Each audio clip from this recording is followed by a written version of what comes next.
ഈ വാഹനത്തിൻ്റെ ക്ലച്ചിൽ വരുന്ന ഒരു സ്ലിപ്പർ ക്ലച്ചാണ് വരുന്നത്. സ്ലിപ്പർ ക്ലച്ച് എന്താണെന്ന് ചോദിച്ചു കഴിഞ്ഞാൽ വളരെ സിമ്പിളായിട്ട് പറഞ്ഞുതരാം. പക്ഷേയാണ് ഈ വാഹനത്തിന് സ്ലിപ്പർ ക്ലച്ച് കൊടുത്തിട്ടുണ്ടെങ്കിൽ നിങ്ങളുടെ വാഹനത്തിൽ ഒരു സ്ലിപ്പ് ആൻഡ് അസിസ്റ്റ് ക്ലച്ച് കൊടുക്കാൻ സാധിക്കുമോ എന്ന് ചോദിച്ചാൽ റോയൽ എൻഫീൽഡ് എന്ന് പറയുന്ന ഒരു ആപ്ലിക്കേഷൻ ഉണ്ട്. ഈ ഒരു ആപ്ലിക്കേഷൻ എടുത്തു കഴിഞ്ഞാൽ മിഡ് വേരിയൻ്റ് എടുക്കുന്നതാണ് ഏറ്റവും നല്ലത് ഞാൻ സജസ്റ്റ് ചെയ്യും. കാരണം പക്ഷേ സൈഡിലെ ഇൻഡിക്കേറ്റർ വന്നുകൊണ്ടിരുന്ന ഹാലജനാണ്, പക്ഷെ നമുക്കത് അഡീഷണൽ ചേഞ്ച് ചെയ്യാൻ സാധിക്കുമെന്നുള്ള. ഓക്കെ, അപ്പോൾ നമ്മളൊരു ഡ്രൈവ് സ്റ്റാർട്ട് ചെയ്യുകയാണ്. ഹായ് നമസ്കാരം, ഞാൻ രാകേഷ് എം ജി. ഇന്നിപ്പോൾ നമ്മുടെ കൂട്ടത്തിലുള്ള റോയൽ എൻഫീൽഡിൻ്റെ ഏറ്റവും പുതിയ മോഡൽ, അതായത് 2025 100 ആണ്. ഏതായാലും ഈ വാഹനത്തിൻ്റെ വിശേഷമാണ് നമ്മളിന്ന് പറയാൻ വേണ്ടി പോകുന്നത്. അതായത് ഈ വാഹനത്തിൽ വന്നിരിക്കുന്ന അപ്ഡേറ്റ്സും കാര്യങ്ങളും എന്തൊക്കെയാണ്, ഇതിൻ്റെ പ്രൈസ് ഡീറ്റെയിൽസും ഇതിൻ്റെ കുറേയേറെ വിശേഷങ്ങളുമാണ് നമ്മൾ പറയാൻ വേണ്ടി പോകുന്നത്. അതായത് ഇതിന് സ്ലിപ്പർ ക്ലച്ചൊക്കെ വന്നിട്ടുണ്ട്, എന്താണ് സ്ലിപ്പർ ക്ലച്ച്, ഇങ്ങനെയൊക്കെ ഒരുപാട് സംശയങ്ങൾ നിങ്ങൾക്ക് കാണും. നിങ്ങൾ ഈ ഒരു വാഹനം എടുക്കാൻ പ്ലാൻ ചെയ്യുന്നുണ്ടെങ്കിൽ ഫുൾ വീഡിയോ കാണണം. ഏതായാലും നമുക്ക് വീഡിയോയിലോട്ട് പോകാം. എല്ലാവർക്കും welcome back to my channel MG Explore. നമുക്ക് സ്റ്റാർട്ട് ചെയ്യാം. ഏതായാലും ഇതിന് 3 മോഡൽസ് വരുന്നുണ്ട്. ഒരു ബേസ് വരുന്നുണ്ട്, ഒരു മിഡ് വേരിയൻറ്റ് വരുന്നുണ്ട്, ഒരു ടോപ്പ് വേരിയൻറ്റ് വരുന്നുണ്ട്. അങ്ങനെ 3 വേരിയൻറ്റ്സ് വരുന്നുണ്ട്. ഇതിൽ മിഡ് വേരിയൻറ്റും ടോപ്പ് വേരിയൻ്റാണ് നമുക്ക് എല്ലാ ഫീച്ചേഴ്സും കിട്ടുന്നത്. അപ്പം ഞാൻ എപ്പോഴും സജസ്റ്റ് ചെയ്യുന്ന ഒരു കാര്യം, ഒരു മിഡ് വേരിയൻ്റ് എങ്കിലും നിങ്ങൾ എടുക്കണമെന്നുള്ള. ടോപ്പ് വേരിയൻറ്റ് വരുമ്പോൾ കളറിൻ്റെ ഡിഫറൻസും കാര്യങ്ങളൊക്കെ മാത്രമേ ഉള്ളൂ, അത് കാര്യമാക്കിയില്ലെങ്കിലും പ്രശ്നമില്ല. ഏതായാലും നമുക്ക് സ്റ്റാർട്ട് ചെയ്യാം. അത്യാവശ്യം മഴയുണ്ട്, ചെറിയ രീതിക്ക് പെയ്ത് വരുന്നുണ്ട്, കുറച്ചുകൂടെ ഹാർഡാകുമ്പോൾ നമുക്ക് മാറാം. ഏതായാലും നമുക്ക് ഫസ്റ്റ് തന്നെ കാണാൻ സാധിക്കുന്ന ഒരു കാര്യം എന്ന് പറഞ്ഞാൽ ഈ ഒരു ഹെഡ്ലൈറ്റാണ്. അതായത് LED ഹെഡ്ലൈറ്റ്സ് വന്നിട്ടുണ്ട്. നമുക്ക് നേരത്തെ വന്നിരുന്ന മോഡൽസിന് LED ഹെഡ്ലൈറ്റ്സ് അവൈലബിൾ അല്ലായിരുന്നു, ഏറ്റവും ടോപ്പ് വേരിയൻ്റ് ആണല്ലോ. ഇത് മിഡ് വേരിയൻറ്റ് തൊട്ട് നമുക്ക് LED ഹെഡ്ലൈറ്റ് കിട്ടുന്നുണ്ട്. ഡിമ്മും ബ്രൈറ്റും അതിൽ തന്നെയാണ് വരുന്നത്. അത് കഴിയുമ്പോഴത്തേക്കും ഇവിടെ നമുക്ക് LED ആണ് കാണാൻ സാധിക്കുന്നത്, നമ്മുടെ ഇൻഡിക്കേറ്റേഴ്സ്. പക്ഷേ ശരിക്കും ഇതൊരു അഡീഷണൽ ഫിറ്റ്മെൻ്റ് ആണ്, ഈ വാഹനത്തിൻ്റെ കൂട്ടത്തിൽ വരുന്നതല്ല. ഈ ഒരു ഫിറ്റ്മെൻറ്റ് നമ്മൾ അഡീഷണൽ ആയിട്ട് കമ്പനി തന്നെ ആക്സറീസ് ആയിട്ട് നമുക്ക് കിട്ടുന്നതാണ്. ടെലിസ്കോപ്പിക് സസ്പെൻഷൻ തന്നെയാണ് വരുന്നത്, ഇതിലൊരു മാറ്റവും ഇല്ല, സെയിം തന്നെയാണ് വരുന്നത്. 300 mm ഒരു ബ്രേക്ക് ഡിസ്കും. നമ്മുടെ ടയർ സൈസ് വരുന്നത് 110/70 17 വരുന്നത്. റേഡിയൽ ടയേഴ്സ് അല്ല നമുക്കിവിടെ കിട്ടുന്നത്, നോർമൽ ടയേഴ്സ് ആണ്. ഏതായാലും ഇതിന് ABS വരുന്നുണ്ട്, ഡ്യുവൽ ചാനൽ ABS ആണ് വരുന്നത്. ഫ്രണ്ട് വരുന്ന ഡ്യുവൽ പിസ്റ്റൺ ഫ്ലോട്ടിംഗ് ടൈപ്പ് കാലിപ്പറാണ് നമുക്കിവിടെ കിട്ടുന്നത്.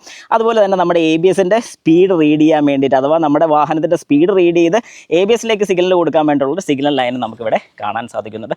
പ്രത്യക്ഷത്തിൽ ഫ്രണ്ടിൽ നിന്ന് നോക്കുമ്പോൾ നമുക്ക് കാണാൻ പറ്റുന്ന വിശേഷങ്ങൾ ഇതൊക്കെ തന്നെയാണ്. കുഞ്ഞൊരു മീറ്ററും കൂടി അഡീഷണൽ വന്നിട്ടുണ്ട്.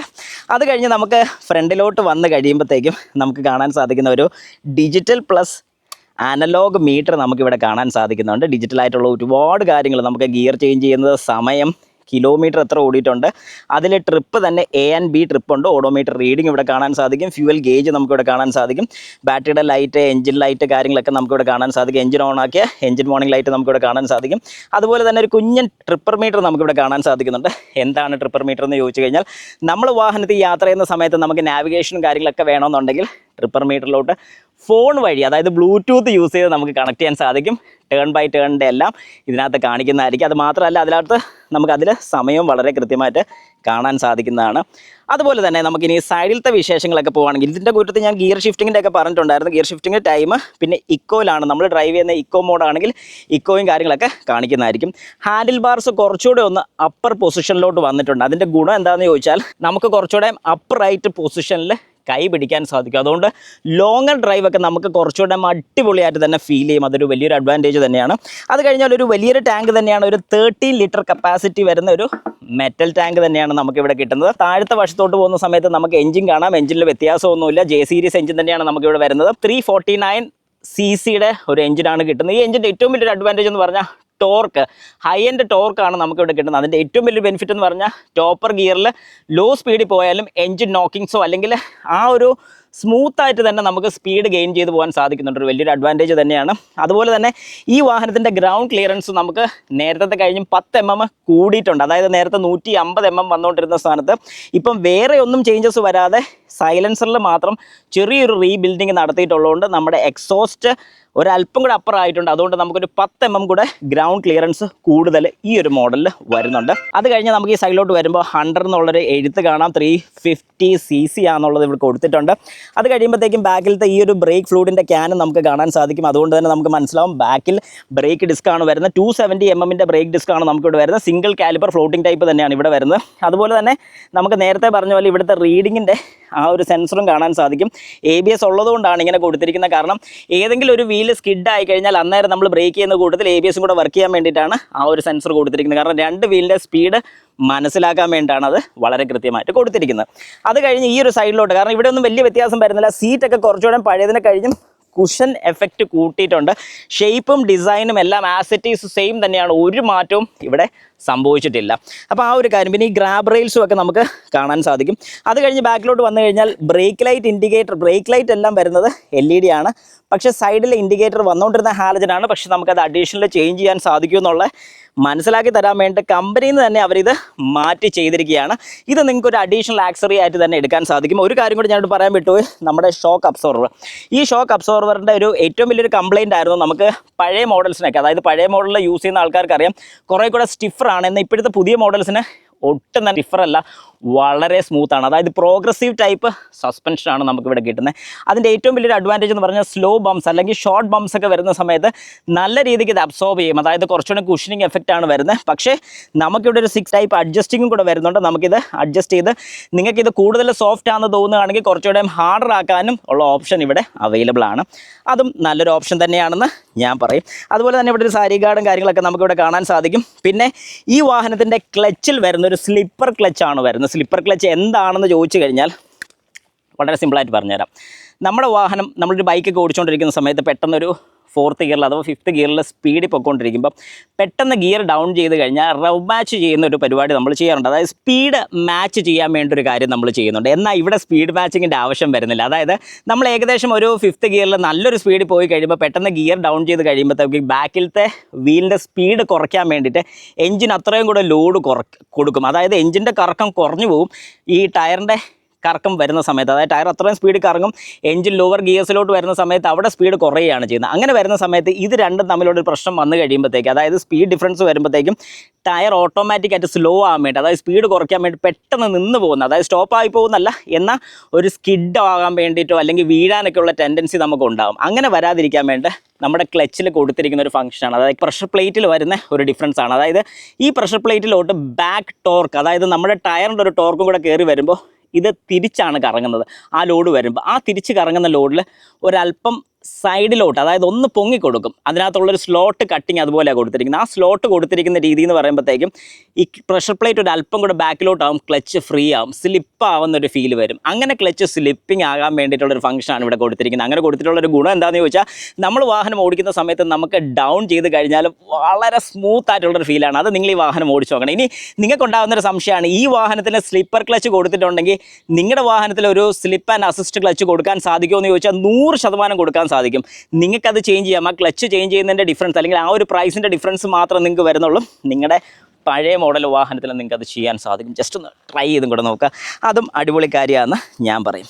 അപ്പം ഇത് സ്ലിപ്പർ ക്ലച്ച് ആയതിൻ്റെ ഗുണം എന്താണെന്ന് ചോദിച്ചു കഴിഞ്ഞാൽ, ക്ലച്ചിൻ്റെ സ്പ്രിങ്ങിൻ്റെ എണ്ണം കുറയുന്നുണ്ട്. അപ്പം നമുക്ക് ക്ലച്ച് അതുപോലെ സ്മൂത്താണ്. ഇത് കണ്ടോ, ജസ്റ്റ് വളരെ സ്മൂത്തായിട്ട് തന്നെ നമുക്ക് ക്ലച്ച് അപ്ലൈ ചെയ്യാൻ സാധിക്കുന്നുണ്ട്. വളരെ വളരെ സ്മൂത്താണ്. അതൊരു വലിയ അഡ്വാൻറ്റേജ് തന്നെയാണെന്ന് ഞാൻ പറയും. ഇനി അടുത്ത് ഈ മോഡലിൻ്റെ ഒരു റൈഡിങ് കംഫോർട്ടിനെ കുറിച്ച് ചോദിക്കുകയാണെങ്കിൽ ഞാൻ ഉറപ്പായിട്ടും പറയും ഒരു ഡ്രൈവർ ഓറിയൻറ്റഡ് വെഹിക്കിൾ എന്ന് വേണമെങ്കിൽ പറയാൻ സാധിക്കും. പുറകെ ഇരിക്കുന്ന ആൾക്ക് ബുദ്ധിമുട്ടുണ്ടെന്നല്ല ഞാൻ പറഞ്ഞത്. പക്ഷേ എന്നാലും ആ സീറ്റിൻ്റെ ഒരു രീതി വെച്ച് നമുക്ക് ഫ്രണ്ടിൽ ഇരിക്കുന്ന ആൾക്ക് നല്ല കംഫർട്ടബിൾ ആയിട്ടും ബാക്കി ഇരിക്കുന്ന ആൾക്ക് ഒരു ഓക്കെ ഫീൽ എന്ന് മാത്രം ഞാൻ പറയത്തുള്ളൂ. ലോങ് ഡ്രൈവ്സ് എല്ലാം നല്ല അത്യാവശ്യം അടിപൊളി തന്നെയാണ്. പക്ഷേ ഒരുപാട് ലോങ് പോകുമ്പോൾ നമുക്ക് കുറച്ച് നേരമൊക്കെ ഇറങ്ങി നിൽക്കേണ്ട ഒരു ഫീൽ വരും.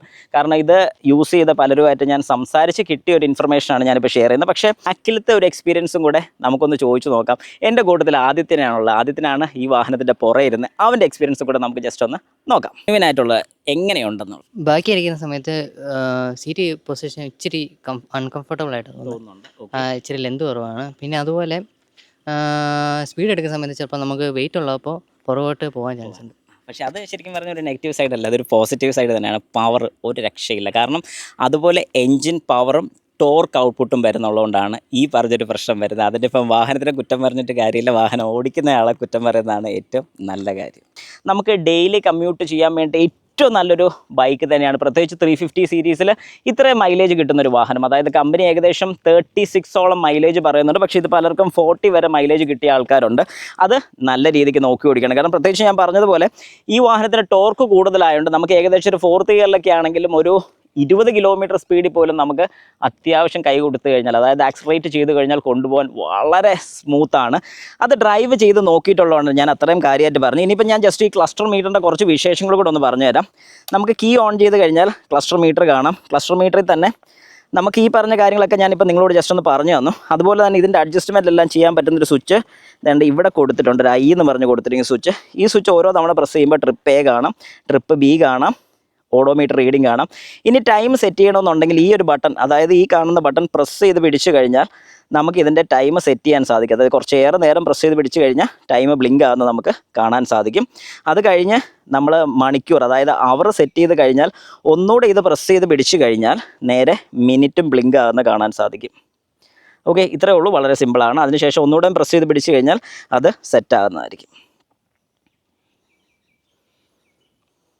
AM ഉം PM ഉം നമുക്കിവിടെ സെറ്റ് ചെയ്യാം. ഇപ്പം നല്ലൊരു PM ആണ്, അപ്പോൾ PM ഞാൻ സെറ്റ് ചെയ്തു. ഓക്കെ, അപ്പോൾ അത് കഴിഞ്ഞ് ഇനി ഈ ട്രിപ്പർ മീറ്ററിനെ കുറിച്ച് നമുക്ക് ജസ്റ്റ് ഒന്ന് പറയാം. ഈ ട്രിപ്പർ മീറ്റർ നമുക്ക് ഫോണുമായിട്ട് കണക്ട് ചെയ്യാനുള്ളൊരു രീതി എങ്ങനെയാണെന്ന് ചോദിച്ചു കഴിഞ്ഞാൽ, നമുക്ക് ഫോണിൽ റോയൽ എൻഫീൽഡ് എന്ന് പറയുന്നൊരു ആപ്ലിക്കേഷനുണ്ട്.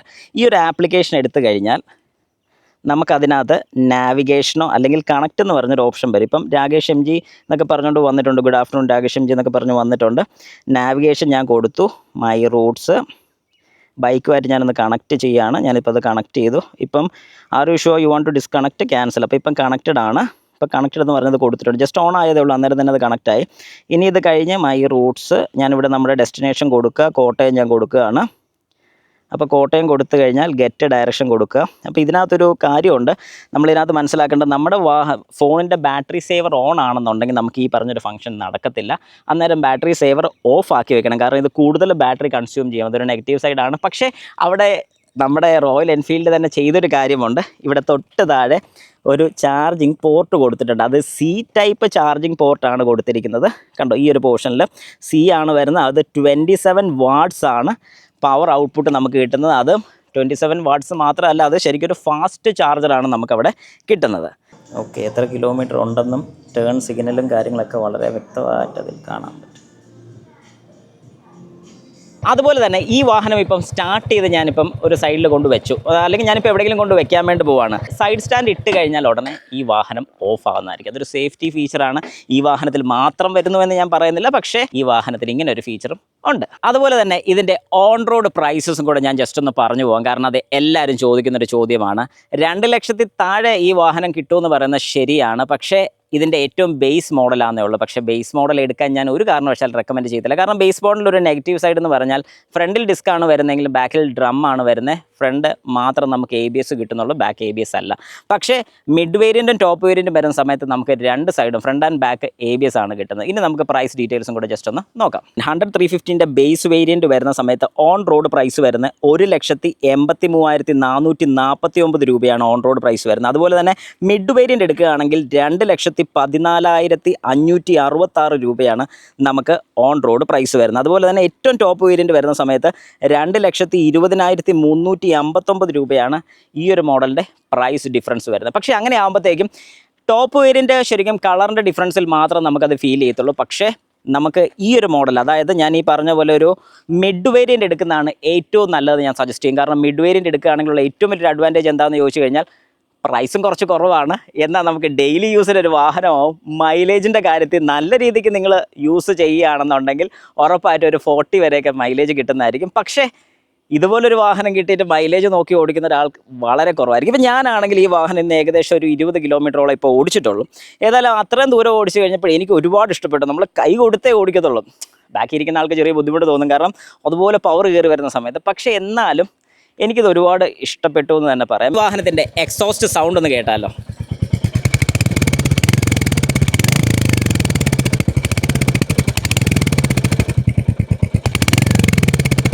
ആ ലാസ്റ്റ് വരുന്ന പൊട്ടലൊച്ച ഒരു രക്ഷയില്ല കേട്ടോ. അത് ഡ്രൈവ് ചെയ്യുമ്പോൾ ശരിക്കും നിങ്ങൾക്ക് മനസ്സിലായി. നിങ്ങളൊരു ടെസ്റ്റ് ഡ്രൈവും കൂടെ ഉറപ്പായിട്ട് എടുത്തിരിക്കണം. ഈ വാഹനത്തിൻ്റെ വിശേഷങ്ങളും കാര്യങ്ങളൊക്കെ നമ്മൾ കണ്ടു. ഇനി ഒരു ഡ്രൈവും കൂടെ നമുക്ക് നോക്കാം. അതിനു മുമ്പ് ഈ ഒരു വാഹനം എടുക്കാൻ നിങ്ങൾക്ക് പ്ലാൻ ഉണ്ടെങ്കിൽ, അല്ലെങ്കിൽ അതിൻ്റെ ഡീറ്റെയിൽസ് കാര്യങ്ങളൊക്കെ കൂടുതൽ അറിയണമെന്നുണ്ടെങ്കിൽ ഞാൻ ഡിസ്ക്രിപ്ഷനിൽ കൊടുത്തിരിക്കുന്ന മണിപ്പുഴ റോയൽ എൻഫീൽഡിൻ്റെ ഷോറൂമിൻ്റെ നമ്പർ ഞാൻ കൊടുത്തിട്ടുണ്ട്. നിങ്ങൾക്ക് കോൺടാക്റ്റ് ചെയ്യാം. എന്ത് ഡൗട്ട്സ് ഉണ്ടെങ്കിലും നിങ്ങൾക്ക് ഒരു എൻക്വയറി നടത്താൻ സാധിക്കുന്നതാണ്. ഈ ഒരു വാഹനം ധൈര്യമായിട്ട് നിങ്ങൾക്ക് എടുക്കാൻ സാധിക്കും. ഇതിൻ്റെ പാർട്സ് അവൈലബിലിറ്റി കാര്യങ്ങളൊക്കെ, കാരണം എനിക്ക് ഒരുപാട് റൈഡേഴ്സ് ആയിട്ടുള്ള ആൾക്കാരൊക്കെ പരിചയമുണ്ട്. ഞാൻ അവരോടൊക്കെ വിളിച്ച് ചോദിച്ചപ്പോൾ എനിക്ക് മനസ്സിലായൊരു കാര്യം, എവിടെ ചെന്ന് കഴിഞ്ഞാലും ഇതിൻ്റെ പാർട്സും കാര്യങ്ങളൊന്നും വലിയ ബുദ്ധിമുട്ട് നിങ്ങൾക്ക് വരത്തില്ല. ഇതൊരു പുതിയ വാഹനമല്ല. ഇതൊരു അപ്ഡേറ്റഡ് വാഹനം മാത്രമാണ്. അതുകൊണ്ട് തന്നെ ഇതിൻ്റെ പാർട്സ് കിട്ടാൻ ഒരു ബുദ്ധിമുട്ടും ഉണ്ടാകത്തില്ല. അതുകൊണ്ട് ധൈര്യമായിട്ട് നിങ്ങൾക്ക് ഈ വാഹനം എടുക്കുന്നതുകൊണ്ട് പ്രശ്നമില്ലെന്ന് ഞാൻ റെക്കമെൻഡ് ചെയ്യും. അപ്പോൾ നമുക്ക് സ്റ്റാർട്ട് ചെയ്താലോ?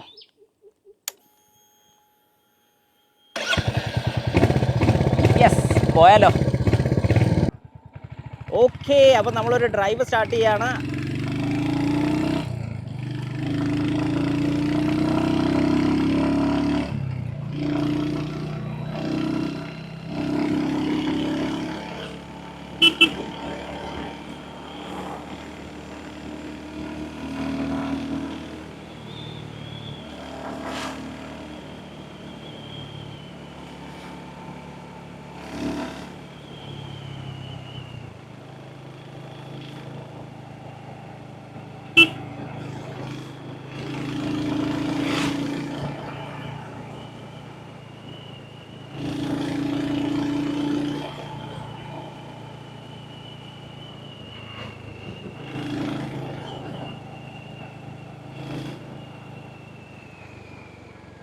ഓക്കെ, അപ്പോൾ ഏതായാലും സംഗതി ഒരു രക്ഷയില്ല. അത്യാവശ്യം നല്ല കിടു സ്പീഡിൽ ഞാനൊന്ന് കയറാൻ നോക്കി. ഭയങ്കര സ്റ്റെബിലിറ്റി തന്നെയാണ്. ഇനി ഒരു മോശം വഴി കൂടെ ഓടിച്ച് നോക്കിയില്ല പിന്നെ എന്താണ് ഒരു രസം. ഇപ്പം നമ്മൾ പോകുന്ന ഏകദേശം 20 കിലോമീറ്റർ സ്പീഡാണ്. അതും ഒരു തേർഡ് ഗിയറിലാണ് പൊയ്ക്കൊണ്ടിരിക്കുന്നത്. ശരിക്കും ഈ ഒരു 100ൻ്റെ ഒരു കാര്യം പറയാനാണെങ്കിൽ നല്ല ടോർക്കാണ് ഈ വാഹനത്തിൽ നിന്ന് വരുന്നത്, അല്ലെങ്കിൽ ഈ ഒരു എഞ്ചിൻ പ്രൊഡ്യൂസ് ചെയ്യുന്നത്. അതുകൊണ്ട് ഹയർ ടോർക്ക് ഉള്ളതുകൊണ്ട് നമുക്കൊരു ഗുണം എന്താണെന്ന് പറഞ്ഞാൽ വലിയ ഗിയർ ഡൗണിംഗ് ഒന്നും ഇല്ലാതെ തന്നെ നമുക്ക് നല്ല രീതിക്ക് ഈ വാഹനം ഓടിച്ച് പോകാൻ സാധിക്കുന്നുണ്ട്. സെക്കൻഡിൽ തന്നെ നല്ല സുഖമായിട്ട് നമുക്ക് എടുത്തു പോകാൻ പറ്റുന്നുണ്ട്. എഞ്ചിൻ നോക്കിങ്ങോ കാര്യങ്ങളോ ഒന്നും തന്നെ നമുക്ക് ഫീൽ ചെയ്യുന്നില്ല. അതുപോലെ തന്നെ റോയൽ എൻഫീൽഡ് എന്ന് പറയുമ്പോഴത്തേക്കും, അല്ലെങ്കിൽ റോയൽ എൻഫീൽഡിനെ കഴിഞ്ഞ് ഏറ്റവും കൂടുതൽ നമ്മൾ കേട്ടിട്ടുള്ളൊരു വാഹനമാണ് ബുള്ളറ്റ് എന്ന് പറയുന്നത്. ഈ ഒരു ബുള്ളറ്റിൻ്റെ ഏറ്റവും വലിയൊരു കുഴപ്പം തന്നെയാണ് നമ്മൾ ഡ്രൈവ് ചെയ്യുന്ന സമയത്ത് നമുക്ക് ലോവർ ഗിയേഴ്സ് തന്നെ നമുക്ക് പോകേണ്ടി വരുന്നുണ്ട്. ടോപ്പ് ഗിയേഴ്സിലോട്ട് പോകാൻ പറ്റുന്നില്ല, അല്ലെങ്കിൽ എപ്പോഴും ഗിയർ ഡൗൺ ചെയ്യേണ്ട ഒരു ബുദ്ധിമുട്ട് വരുന്നുണ്ട്. ആ ഒരു പ്രോബ്ലം ഒന്നും നമുക്ക് ഇവിടെ ഫീൽ ചെയ്യുന്നില്ല. വളരെ സ്മൂത്തായിട്ട് നമുക്ക് ഈ ഒരു 350cc വാഹനം നമുക്ക് ഓടിക്കാൻ സാധിക്കും എന്നുള്ളൊരു വലിയൊരു അഡ്വാൻറ്റേജ് തന്നെയാണ്. അതുപോലെ തന്നെ നമ്മുടെ ക്ലച്ചിൻ്റെ കാര്യം വളരെ സ്മൂത്താണ്. അതുകൊണ്ട് തന്നെ നല്ല സ്മൂത്തായിട്ട് നമുക്ക് ഡ്രൈവ് ചെയ്യാൻ സാധിക്കും. അതുപോലെ തന്നെ ഈ ഒരു മോശപ്പെട്ട വഴി കൂടെ നമ്മൾ സ്ലോയിലൊക്കെ പോവുകയാണെങ്കിൽ തന്നെ ഒരു രീതിക്കും നമുക്കൊരു എന്താ പറയുന്നത്, ഒരു കംഫോർട്ട് ഇല്ലായ്മ നമുക്ക് ഫീൽ ചെയ്യത്തില്ല. നല്ല രീതിക്ക് കംഫോർട്ട് നമുക്ക് ഫീൽ ചെയ്യുകയും ചെയ്യുന്നുണ്ട്.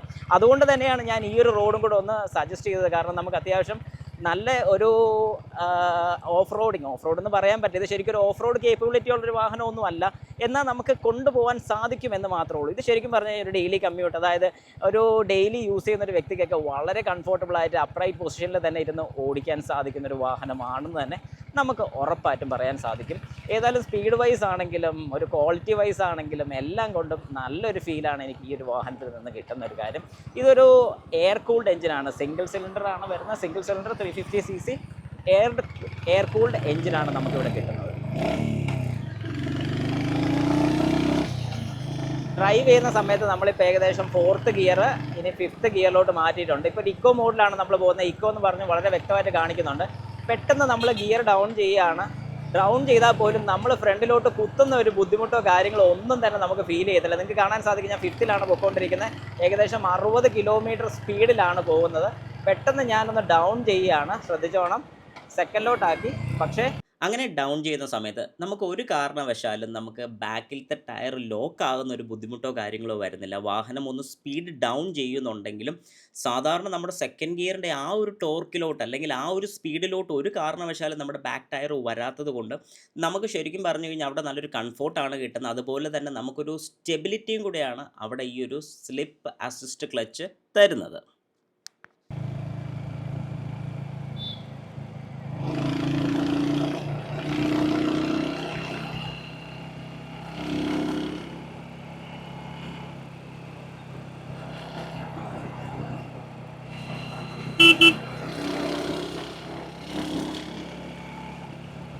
ബ്രേക്കിങ്ങിൻ്റെ കാര്യം പറയാനാണെങ്കിൽ തന്നെ ഡിസ്ക് ബ്രേക്ക് ആയതുകൊണ്ട് നമുക്ക് വളരെ കംഫോർട്ടബിളാണ്. 270 ഡിസ്ക് ബ്രേക്കാണ് നമുക്ക് ബാക്കിൽ വരുന്നത്, 300 ആണ് ഫ്രണ്ടിൽ വരുന്നത്. പക്ഷേ എന്നാലും നമുക്കൊരു ഫ്രണ്ട് ബ്രേക്ക് യൂസ് ചെയ്യേണ്ട ഒരു ആവശ്യം വരുന്നില്ല പലപ്പോഴും. ബാക്കിലത്തെ ബ്രേക്ക് തന്നെ വളരെ കംഫോർട്ടബിളാണ്. പക്ഷേ ഞാൻ ഫ്രണ്ട് ബ്രേക്കും കൂടെ പിടിച്ച് ശീലിച്ചിട്ടുള്ളതുകൊണ്ട് എനിക്ക് ഫ്രണ്ട് കൂടെ പിടിക്കാനുള്ള ടെൻഡൻസി വരുന്നുണ്ട്. പക്ഷേ ബാക്കിലത്തെ ബ്രേക്ക് അതുപോലെ പവർഫുള്ളാണ്. പ്രത്യേകിച്ച് ABS കൂടെ വരുന്നുള്ളതുകൊണ്ട് പിന്നെ പേടിക്കേണ്ട കാര്യമില്ല. സ്കിഡിങ്ങോ കാര്യങ്ങളോ എല്ലാം ഒഴിവായിക്കോളും. വേറെ ഒരു രീതിക്കും പ്രോബ്ലംസോ കാര്യങ്ങളോ വരുന്നതായിരിക്കത്തില്ല. ഒരു ഡെയിലി ഡ്രൈവിന് ഉറപ്പായിട്ടും നമുക്ക് സജസ്റ്റ് ചെയ്യാൻ പറ്റുന്ന ഒരു വാഹനം തന്നെയാണെന്ന് ഞാൻ പറയും.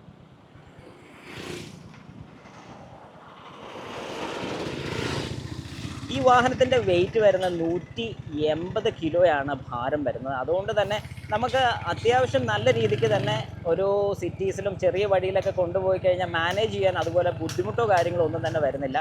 ഇനി ഇതിൻ്റെ ഒരു സീറ്റ് ഹൈറ്റിൻ്റെ കാര്യം വരുന്നത് 800 mm ആണ്. 800 mm ആണ് ഇതിൻ്റെ സീറ്റിൻ്റെ ഹൈറ്റ് വരുന്നത്. അപ്പം 800 mm എന്ന് പറയുമ്പോഴത്തേക്കും ഒരുപാട് പൊക്കമുള്ള ആൾക്കാർക്ക് ഇത് സജസ്റ്റ് ചെയ്യാൻ പറ്റുമോ എന്ന് ചോദിച്ചു കഴിഞ്ഞാൽ ഞാൻ റെക്കമെൻഡ് ചെയ്യില്ല. കാരണം കാല് മടക്കി വെക്കുന്ന ഒരു രീതിക്ക് കുറച്ച് ബുദ്ധിമുട്ട് വരും. അതായത് വാഹനം ഓടിക്കുന്ന സമയത്ത് ഒരുപാട് ലോങ് പോകുമ്പോൾ അവർക്ക് ബുദ്ധിമുട്ട് വരാനുള്ള ചാൻസസ് കൂടുതലാണ്. എന്നാൽ ഷോർട്ടായിട്ടുള്ള ആൾക്കാർക്ക് വളരെ കംഫോർട്ടബിൾ ആയിട്ട്, അതായത് പ്രത്യേകിച്ച് എനിക്ക് തോന്നുന്നു ലേഡീസൊക്കെ അത്യാവശ്യം കൂടുതൽ യൂസ് ചെയ്യുന്ന ഈ ഒരു വാഹനം തന്നെയാണ്. കാരണം വേറൊന്നും കൊണ്ടല്ല, ഇതിന് ഹൈറ്റ് കുറവുണ്ടെന്നുള്ളത് തന്നെയാണ് ഇതിൻ്റെ ഏറ്റവും വലിയൊരു അഡ്വാൻറ്റേജ് ആയിട്ട് നമുക്ക് പറയാൻ സാധിക്കുന്ന ഒരു കാര്യം. ഈ പറഞ്ഞ കാര്യങ്ങളെല്ലാം എൻ്റെ പേഴ്സണലായിട്ടുള്ള സജഷൻസ് ആണ്. നിങ്ങൾ സ്വന്തമായിട്ട് ഈ വാഹനം ഒന്ന് ഡ്രൈവും കൂടെ ചെയ്ത് നോക്കുക. ഡ്രൈവ് ചെയ്ത് നിങ്ങൾക്ക് കിട്ടുന്ന ഒരു എക്സ്പീരിയൻസ് കൂടെ ജസ്റ്റ് ഒന്ന് കമൻ്റായിട്ട് ഷെയർ ചെയ്ത് കഴിഞ്ഞാൽ ബാക്കിയുള്ളവർക്കും ഇത് ഹെൽപ്ഫുൾ ആയിരിക്കും.